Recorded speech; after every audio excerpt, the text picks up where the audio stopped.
On va démontrer ici que pour un endomorphisme nilpotent V d'un K-espace vectoriel E de dimension finie non nulle, on peut alors trouver une base B de E dans laquelle la matrice de V a cette forme-là, c'est-à-dire une matrice triangulaire supérieure par bloc avec des blocs diagonaux qui sont tous nuls. En particulier, dans cette base-là, la matrice de V est triangulaire supérieure avec des coefficients diagonaux qui sont tous nuls. Pour démontrer cela, on considère la suite des noyaux itérés pour l'endomorphisme V.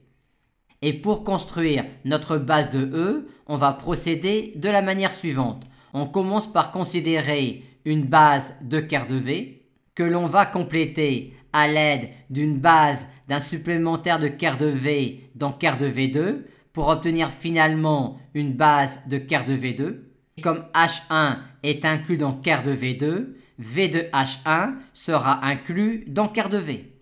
On poursuit le procédé en complétant notre base de quart de V2 à l'aide d'une base d'un supplémentaire H2 de quart de V2 dans quart de V3. Et vu que H2 est inclus dans quart de V3, on a alors que V de H2 est inclus dans quart de V2.